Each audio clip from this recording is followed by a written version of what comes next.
بسم اللہ الرحمن الرحیم۔ تمام حمد اس اللہ کے لیے ہیں جس کی مدح تک بولنے والوں کی رسائی نہیں، جس کی نعمتوں کو گننے والے گن نہیں سکتے، نہ کوشش کرنے والے اس کا حق ادا کر سکتے ہیں، نہ بلند پرواز ہمتیں اسے پا سکتی ہے، نہ عقل و فہم کی گہرائیاں اس کی تہ تک پہنچ سکتی ہے۔ اس کے کمال ذات کی کوئی حد معین نہیں، اس کے لیے توصیفی الفاظ ہے، نہ اس کی ابتدا کے لیے کوئی وقت ہے جسے شمار میں لایا جا سکے، نہ اس کی کوئی مدت ہے جو کہیں پر ختم ہو جائے۔ اس نے مخلوقات کو اپنی قدرت سے پیدا کیا، اپنی رحمت سے ہواؤں کو چلایا، تھر تھراتی ہوئی زمین پر پہاڑوں کی میخیں گاڑی۔ دین کی ابتدا اس کی معرفت ہے، کمال معرفت اس کی تصدیق ہے، کمال تصدیق توحید ہے، کمال توحید تنزیہ و خلاص ہے، اور کمال تنزیہ و خلاص یہ ہے کہ اسے صفتوں کی نفی کی جائے،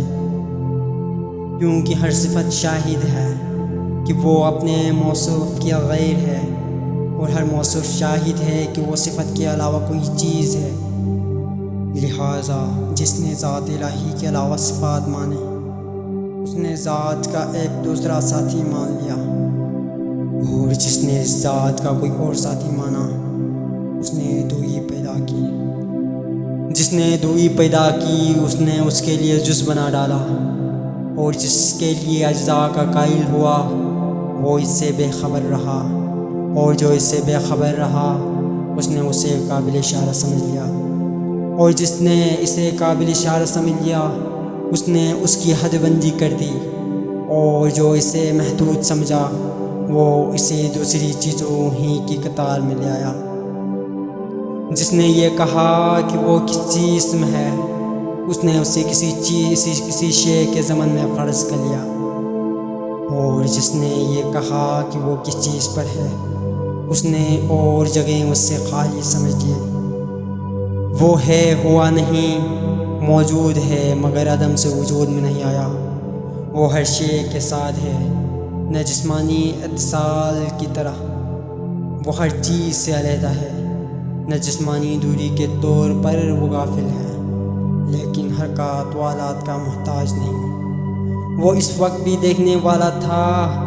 جبکہ مخلوقات میں کوئی چیز دکھائی دینے والی نہ تھی۔ وہ یگانہ ہے اس لیے کہ اس کا کوئی ساتھی ہی نہیں ہے کہ جس سے وہ مانوس ہو اور اس سے کھو کر پریشان ہو جائے۔ اس نے پہل خلق کو ایجاد کیا،